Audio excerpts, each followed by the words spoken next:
Hello, new viewers.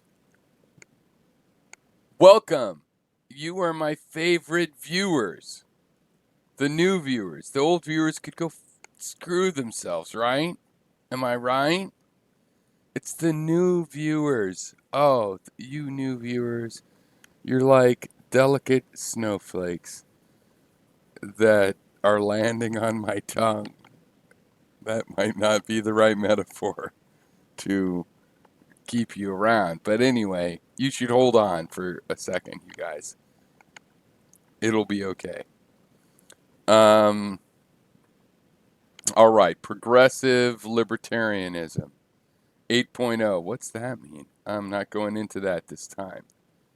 This is about the administrative state. Okay. Steve Bannon, key advisor to Donald Trump,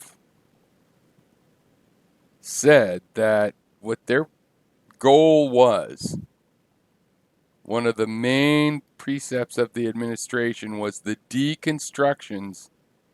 It probably should be singular.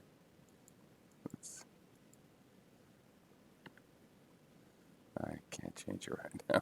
The deconstruction of the administrative state.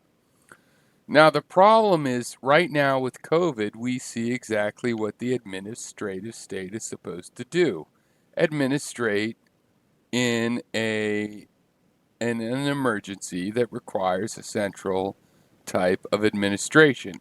It doesn't require centralized warehouses, right? As a software engineer, I don't like overly centralized things. There should be warehouses all over the country, but you still need a centralized place to do the shipping orders.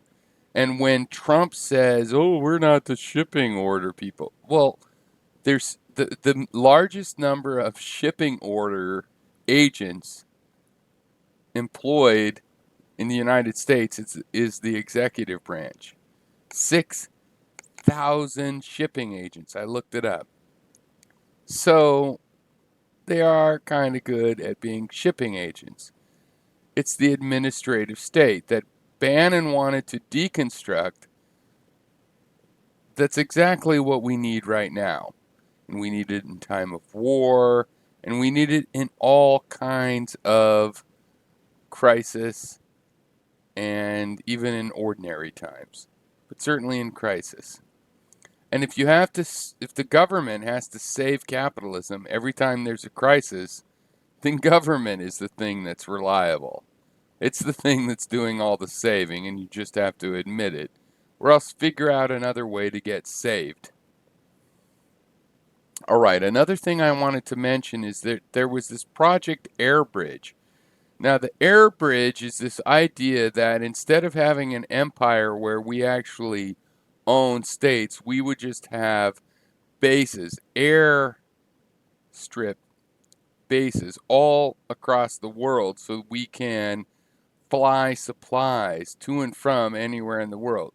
Generally, the idea was two, that we would make the supplies here.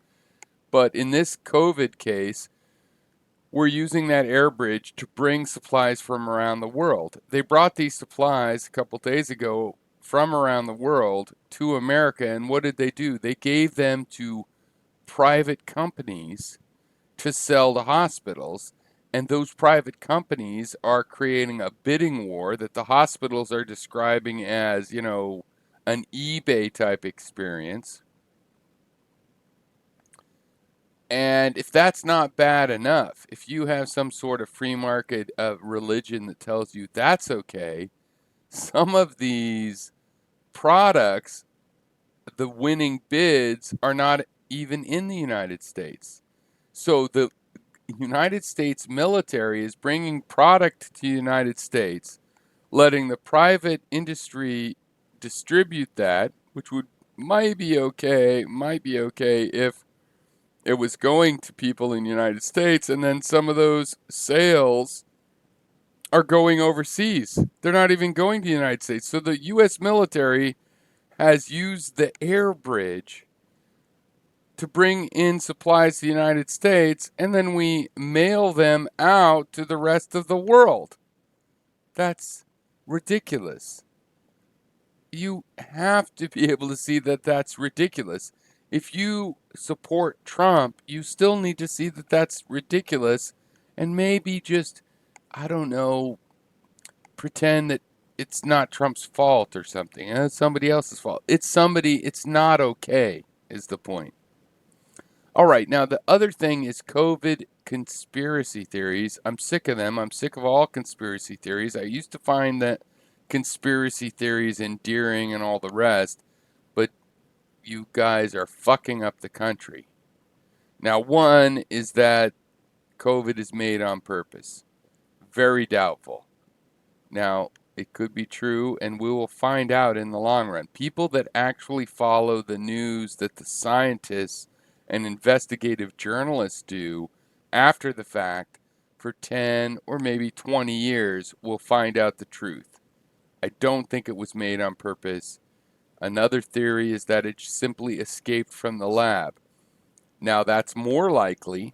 That's definitely more possible. If that happened, it wouldn't necessarily mean it was made in the lab. Like I saw a study that said that, this COVID had evolved in humans. It's been in humans for a while, and the mutation happened in a strain that was already in humans, right? So, and that it could escape from a lab, like being in one of their employees, and originally having infected a different employee, and but the study would imply that no, it was out in the general populace. We don't know. But it might have escaped from a lab. That's more likely than it was made on purpose and released on purpose. But that's also something that we'll find out after a while. You can't just believe it because you like the idea. Okay. Another conspiracy theory is that it's because people eat bats. Well, that's actually very unlikely. First of all, they don't really sell the bats in the Wuhan market and stuff like this, according to reports.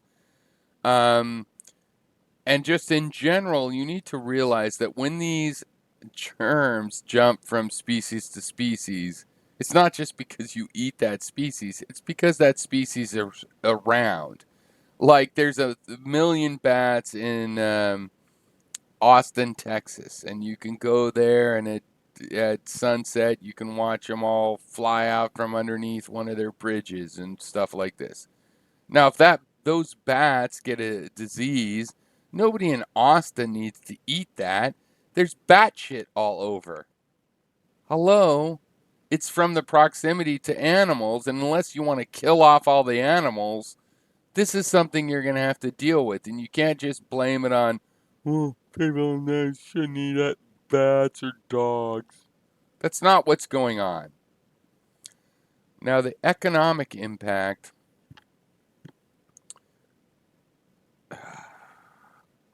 The economic impact is terrible, and I see plenty of people, including right-wing people, that are like, where's my meds? That at the same time, they're like, why are people being unfair to Trump? Let me tell you, Trump is not fair to other people. Therefore, it is fair to give to the goose as he gives to the gander. You understand? There's no requirement to be any particular fairness to Trump because he's not fair, right? And that still counts as fair because you don't have to take shit from people.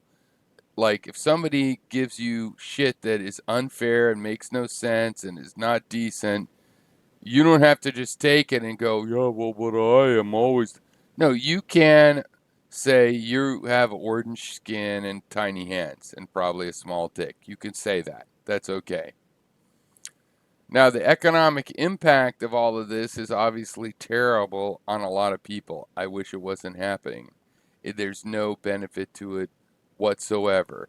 If you ignored the virus, right, the way we're doing it, our way of doing it, is we're shutting down the economy on purpose. If you ignored it, you would have the economy shut down at random. That's not better. It's better to close down the economy and start it back up when things are safe than just let the virus rage in society and just shut down cities because everybody was fucking dying. All right? Now, I wanted to end with a closing PSA. Spiders are my friend. They're my cute little friend. I love them, and they've got a lot of things going for them. Spiders have extra eyes, which is cool. They can see things and extra things, and they could tell you about them.